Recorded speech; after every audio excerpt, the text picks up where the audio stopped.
It's the Real News Network. I'm Sharmini Pires coming to you from Baltimore. A special election is taking place this year to replace Minnesota's Senator Al Franken, who resigned under pressure from sexual harassment allegations late last year. The two main candidates running in Minnesota's August 14th Democratic primary are Tina Smith and Richard Painter. Tina Smith is temporarily occupying the Senate seat in Minnesota, and Richard Painter is the former ethics lawyer for George W. Bush, and he is running on an anti-corruption platform that calls for hearings into whether President Trump should be impeached. For a long time, he was a registered Republican, but switched to the Democratic Party, saying that Republicans have lost their way. Since 2016, he has been the vice chair of the group Citizens for Responsibility and Ethics in Washington, which is also known as CREW. And he's also the S. Walter Ritchie Professor of Corporate Law at the University of Minnesota, Twin Cities. And to talk about his Senate run for Democratic Party ticket is Richard Painter. Thanks for joining us, Richard. Thank you. Now, Richard, you have attracted a lot of attention because of your call for impeachment hearings against Donald Trump. Now, in your legal opinion, what is it exactly that Trump has done that is an impeachable offense? Well, with respect to evidence of high crimes and misdemeanors, we are certainly well beyond the point we were in 1973 when the United States House and Senate convened hearings in the Judiciary Committee to look at the conduct of President Nixon and others in his administration. The evidence with respect to President Trump and others, including potentially Vice President Pence, involves obstruction of justice in the Russia investigation. The firing of the FBI Director James Comey, attempts to fire others in the Justice Department, trying to persuade the Attorney General, Jeff Sessions, to unrecuse from the Russia investigation so he could in turn fire Robert Mueller, drafting of false statements by President Trump's son, Donald Trump Jr., in connection with the Trump Tower meeting. It goes on and on. There is a clear attempt to obstruct the Russia investigation, and that could very well be criminal obstruction of justice. That is an inquiry that has to be conducted by the House and Senate Judiciary Committee. We also have, of course, the underlying collaboration with the Russians. We have the President of the United States and potentially also the Kushner family and Jared Kushner receiving profits and benefits from dealings with foreign governments in violation of the Emoluments Clause of the United States. That is strictly prohibited under the Constitution and is a critically important anti-corruption provision of the Constitution that needs to be enforced. It's not being enforced by this Congress, but it needs to be done. We also, of course, have the president blatantly violating the First Amendment right of free exercise of religion through discriminatory steps he's taken toward Muslim Americans and his threats, and indeed some hostile actions toward the free press, also in violation of the First Amendment. So this president has some serious problems under the Constitution with his behavior, and we're well past the time where the House and Senate Judiciary Committee need to be investigating. All right, Professor Painter, where are these proceedings at in terms of the charges against Trump that you have filed and the status of them?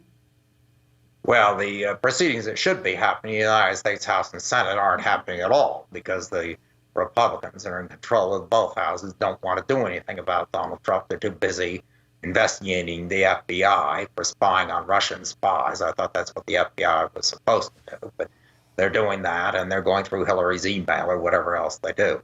So there's no investigation over there. So that has led those of us who are concerned about President Trump, when we believe we have an avenue of relief in the United States federal courts, to take action. The lawsuits that I'm involved in concern the emoluments clause of the Constitution, which prohibits the foreign government profits and benefits going to the president or anyone else holding a position in the United States government. There are three lawsuits, and one of those, brought by the Attorney General of the state of Maryland, has proceeded beyond the motion to dismiss stage. The judge allowed the suit to go forward, and there will be discovery, particularly with respect to the Trump Hotel and what's been going on down there.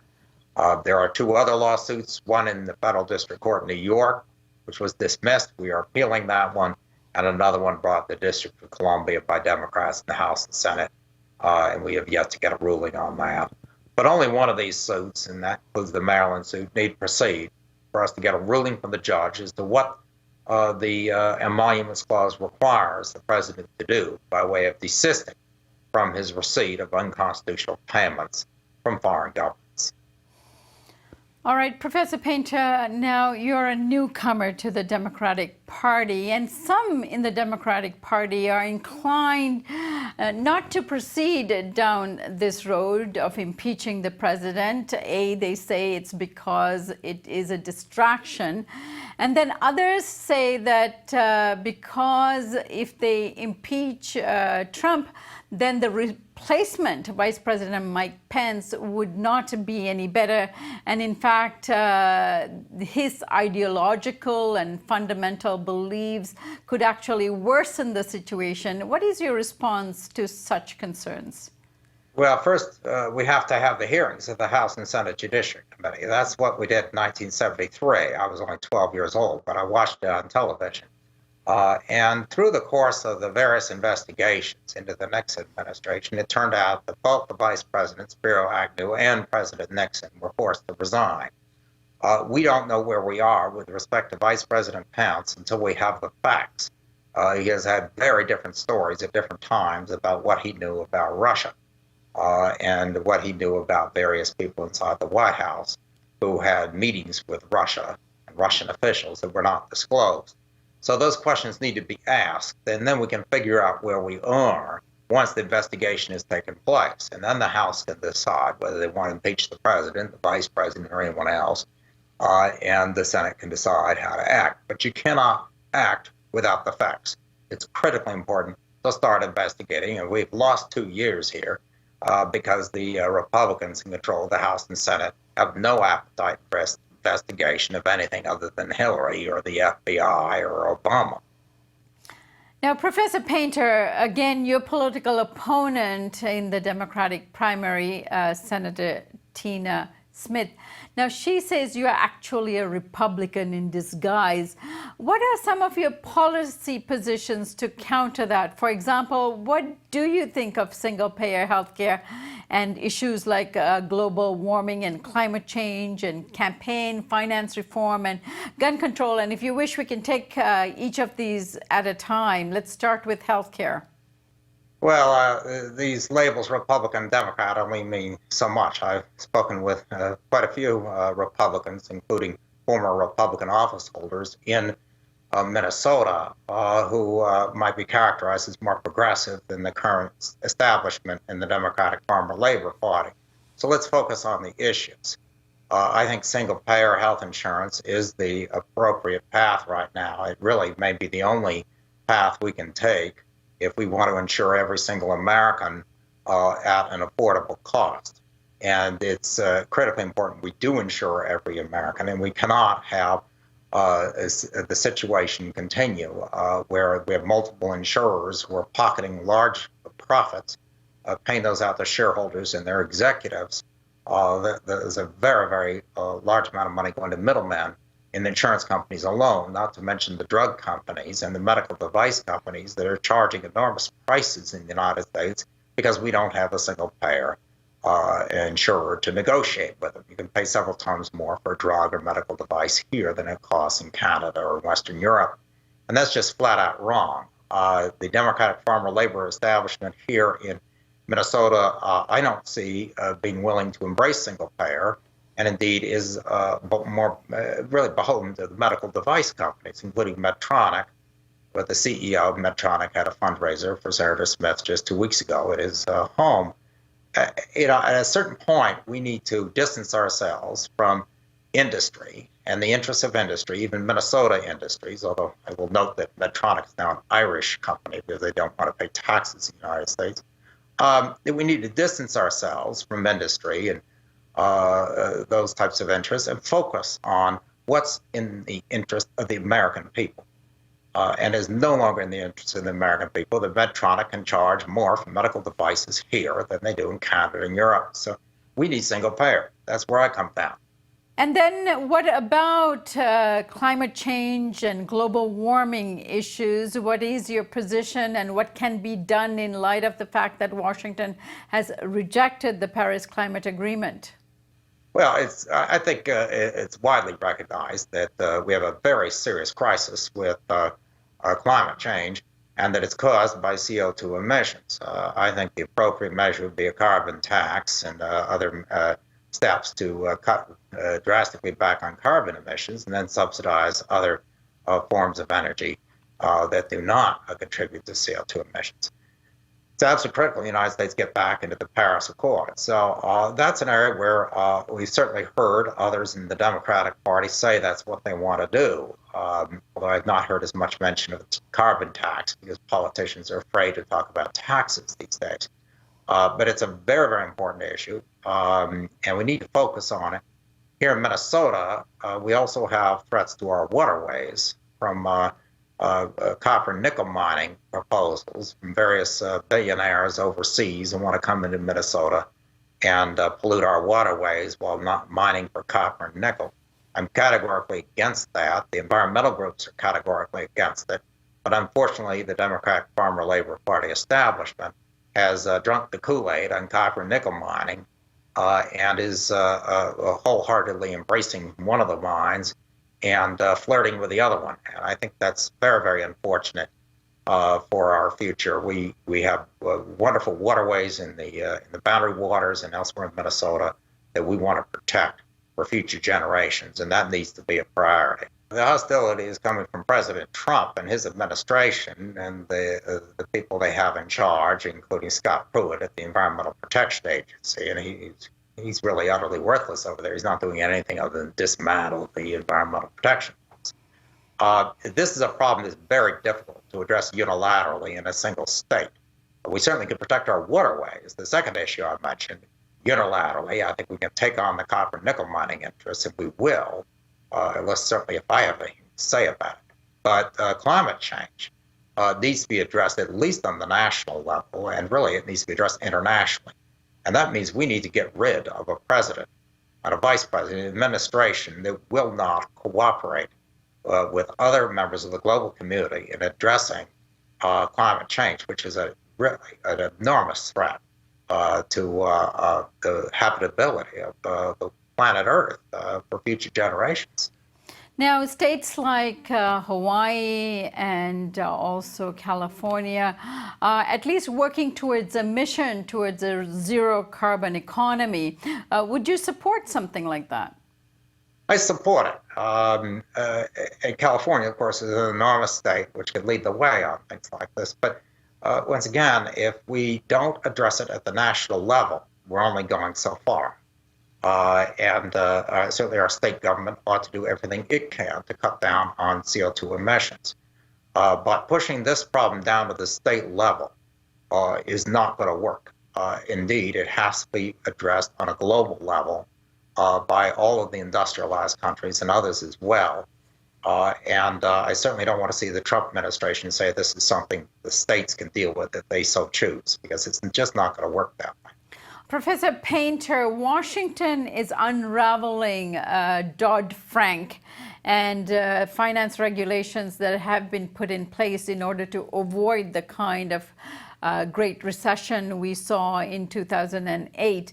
Now, as those are getting unraveled, what can be done, you think, to protect the financial industry and protect us, the taxpayer, from having to pay for that kind of banking bailout we experienced in 2008?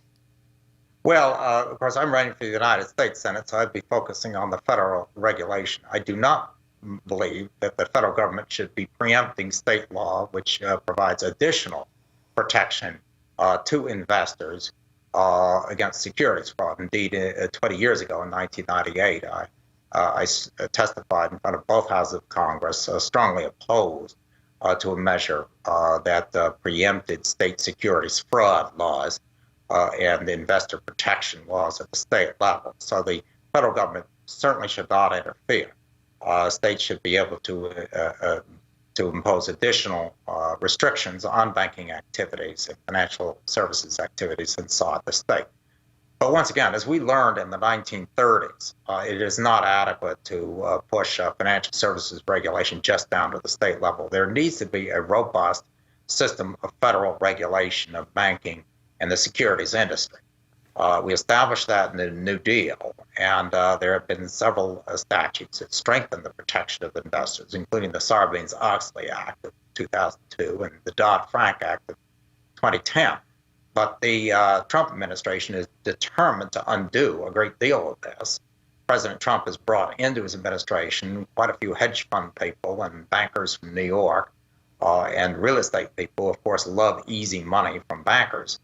And they want to dismantle the federal regulation. I think this is potentially very dangerous. It could lead us to another financial crisis similar to what we had in 2008.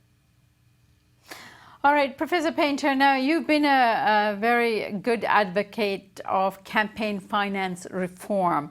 So tell me about the issues you find problematic currently and how you would address them when it comes to campaign finance reform.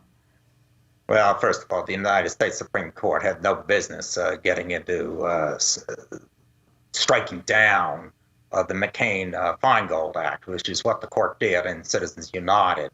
The Supreme Court should reverse its holding in Citizens United, and I will not vote to confirm anybody to the Supreme Court who does not realize the error of the Supreme Court having done that. Second, we need to have much more transparency with respect to the money that flows into dark money organizations and other entities that are conducting electioneering activities.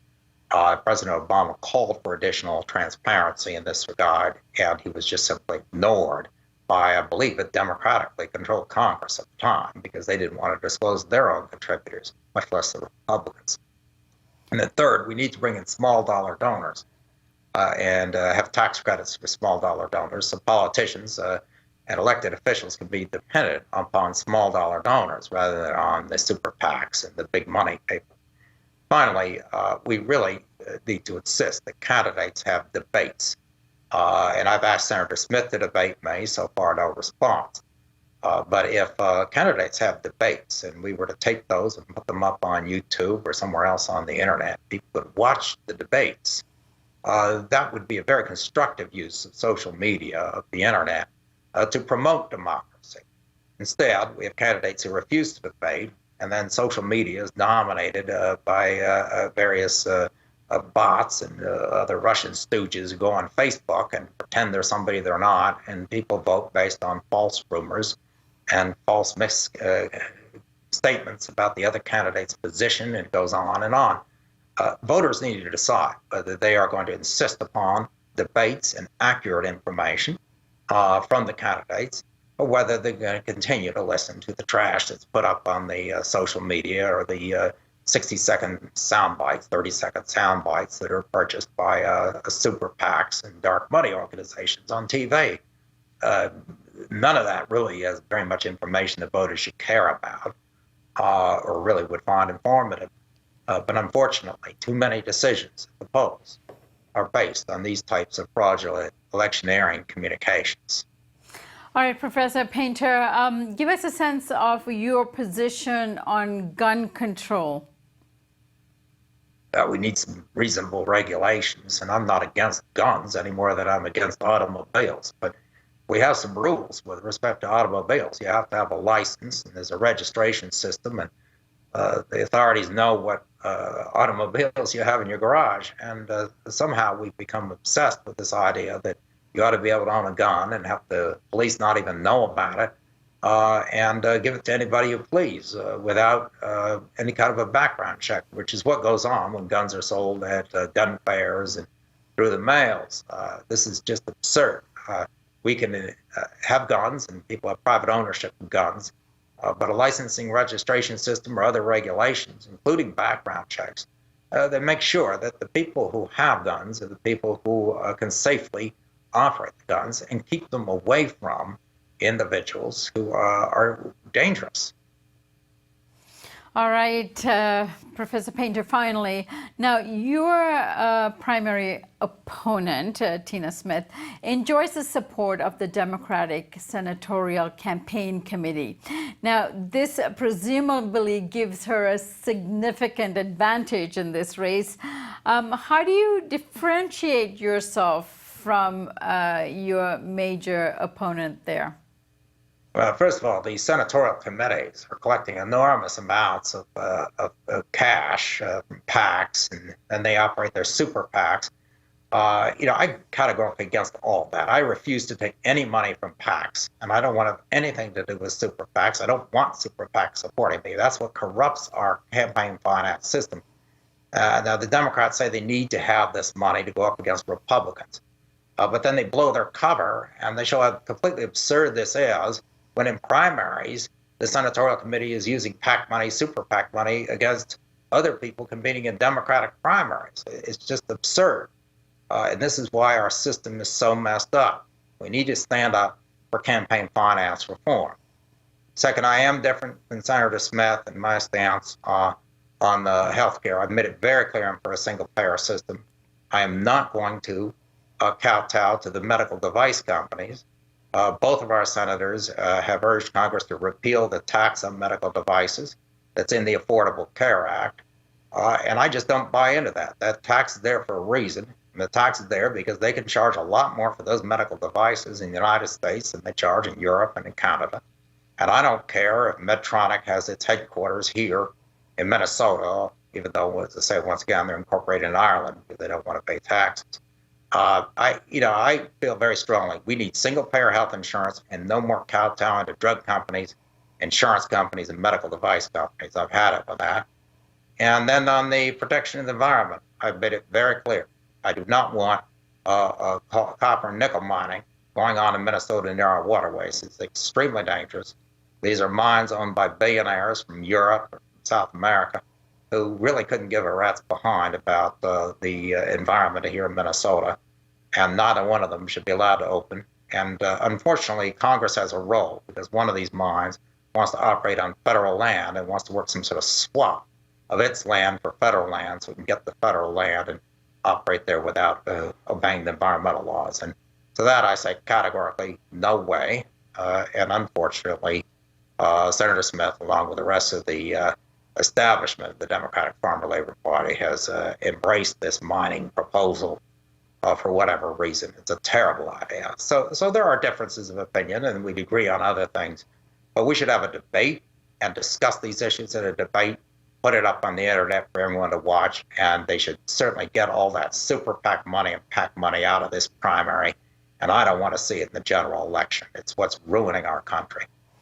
All right, Professor Painter, I thank you so much for joining us, and I wish you all the best. And also, we will invite your opponent, Senator Tina Smith, to come and address some of the same issues you've addressed here as far as her campaign is concerned, and perhaps that could serve as a debate if she won't confront you directly.